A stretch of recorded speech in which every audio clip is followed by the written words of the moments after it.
What is up, my friends? Back at it with another video, and today, as it has been for the last several days I've filmed videos, we are gonna work on the Honda Trail 125. I've got some new parts for it sitting here. I'm gonna let you guys see what those are. The bike's actually in the back, so I have to go get it, but those of you that have been paying attention to the videos know that I broke the tall dual sport fender that I put on the bike. So I've got this Diablo stock fender lifter. These two little brackets should lift the stock fender to make it more appropriate for off-road. So I'm gonna install that. Luckily I kept the old stock fender, so I'm gonna throw that back on with these and hopefully have a pretty good dirt bike fender. And this I've already damaged because I'm a trash person, but this is the new crash bars. The crash bars that are on the bike stock are decent, but they're not quite beefy enough for my liking. So I bought some new ones. I bought them in black because the stock ones are silver and I want to just black out as much as possible. So we're going to install these too. But as you can tell, the bike is not up here right now. So I need to go to the back and get it out so that we can start working.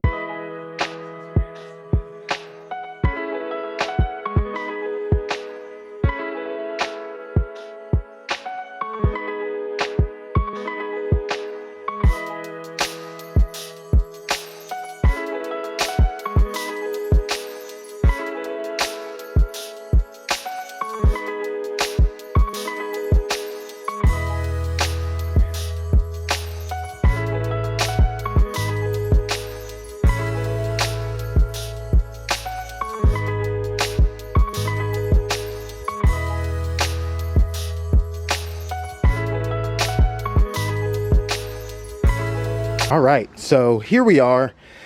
RIP my almost $200 fender. One of the more expensive things I put on the bike, and it broke just driving on the highway, which I should have known better. I don't know why I didn't. I should have, in hindsight, when towing it, taken these 3 bolts out and just taken that off and just reinstalled it when I got places. That's a lot of work and it's kind of annoying, but I didn't think it was the most high quality part in the first place, and it proved that it isn't. So hopefully this idea works better. I'm really excited about this though. You can see that that one barely comes out, and this, you can just tell there has a big swell out, so it should be nice. But yeah, it looks like that one is bolted to the skid plate. This one is probably gonna lack those holes, so I hope that I can still run the skid plate with these new ones.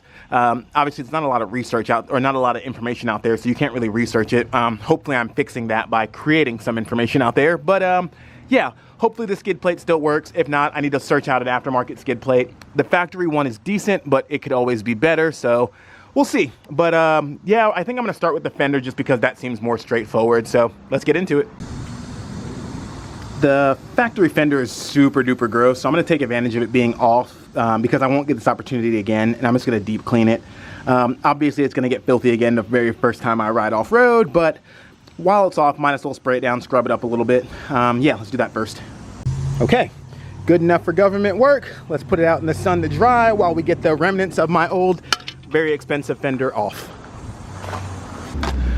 Gone, but not forgotten. Much like the almost $200 I spent on this thing. Ugh.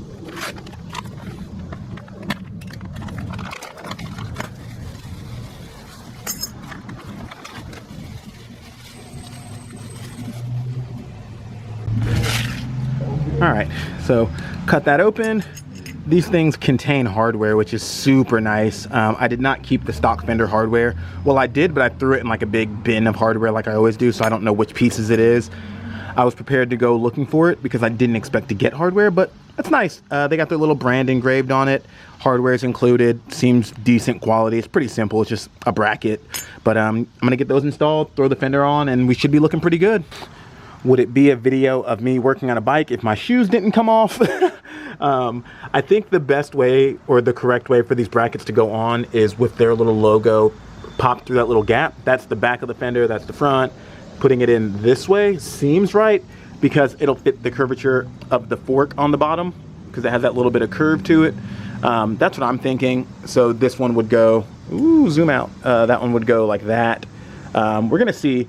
The hardware included only goes to attach it to the fender, so I am gonna have to find some bottom screws to get it to attach to the fork, but I'm gonna put the brackets on first.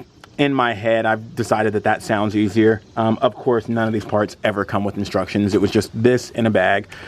So put both those on, line it up, go find some hardware, see if that works. If not, brackets off, try again. So I was wrong. That's with the bracket how I had it set up, and you can see there's a pretty good gap there. Hardware isn't gonna fix that. So I think this entire thing needs to flip around. The bracket is supposed to be on the outside, is the best I can tell, for a couple reasons. That'll get it closer to the hardware there. I don't know if that's in focus. That'll get it closer to the hardware there. And it will also get the screw on the top there further away from the tire. So yeah, I think the whole thing needs to flip around and be on the outside. I was able to wiggle the fender back into place without taking the wheel off, which is nice because I really didn't want to do that. But yeah, you try again. Let me take it all apart, wiggle it back out, flip it onto the other side and see if it fits better. That is the correct way. There's a little bit of a gap, but it's close enough that I know tightening down the screw will get it to pull into the right spot. I was able to wiggle it down. It was not easy, but I managed to wiggle it down into its spot without damaging the little gator here. Everything is right there. I just got to go find some hardware to attach it, and we should be good to go. Like you see there, it's close enough, you know? I think it's gonna work out. You wanna make sure you line up the dent in the fender with that, obviously, just so everything looks right and fits right, but should be fine. Let me go find 2 screws, we'll get it buttoned up and make sure. The new issue I am seeing is I wanna make sure that I can actually get a tool in there. And then that screw right there is alarmingly close to the fender, or to the tire. I know that's not super in focus, but you get the idea. There it is. Maybe. No, okay. But maybe I can attack from this way to show you. Yeah, right there. That is kind of close to the tire, but I think it's fine. I can get my finger in there, so we'll see. Okay, that is installed. The metal fender is back on. It's higher. I like it a lot. That's how you're gonna wanna install it. The provided hardware goes at the top to attach your fender, and then hopefully you have your stock hardware to put in the bottom. Hopefully you didn't make the same mistake as me and buy that trash. But if you do, that just goes in.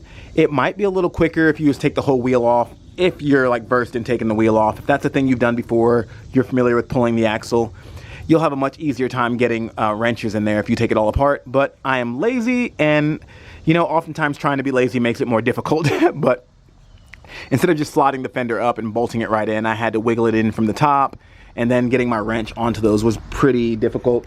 It is a 10 millimeter open-ended wrench is what I used for the whole install. Perfectly fine. Luckily, I had 4 pieces of stray hardware. I don't know if they were the stock hardware or not, but they fit. And then the only issue I see right now is that up here, this nut is further away from the tire than that one. That could just be a fit and finish issue. Let me see if I can zoom in on that to get you a good look at it. I don't know if it's gonna catch that focus, but yeah, that is not the furthest thing from the tire, you know? I can't get a good angle on it. I think it's far enough away where it's not gonna be an issue, but it is pretty dang close. I don't know what I wanna do about that. What I'm thinking is, since that's their provided hardware and it won't cost me like anything, it won't cost me any extra. It's not like I paid for this hardware for no reason. Since that was provided, I might switch to some hardware that is flat. Some nice flush stuff, just to give myself that little bit of extra.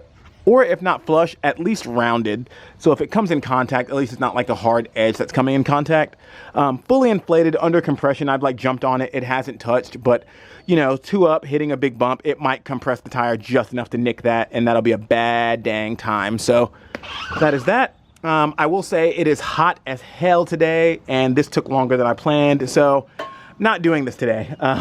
I am melting. I'm gonna look over it just to see how it attaches. I don't know how it comes out there. I just wanna have like a loose idea of how it attaches, and then I'll do this some other day. I just don't have it in me today. Sorry, y'all. But if I happen to get my second wind, I'll film it tonight, and it'll all be one video. If that's the case, I'll see you in just a second here. If I don't get a second win, if I find something more fun to do, like go ride this bike, it'll be a whole nother day, and I'll see you on the next video. But either way, I appreciate your support. Please hit thumbs up. And if you haven't yet, please subscribe, because that makes my day, and that is super cool of you. I love each and every one of you. Peace.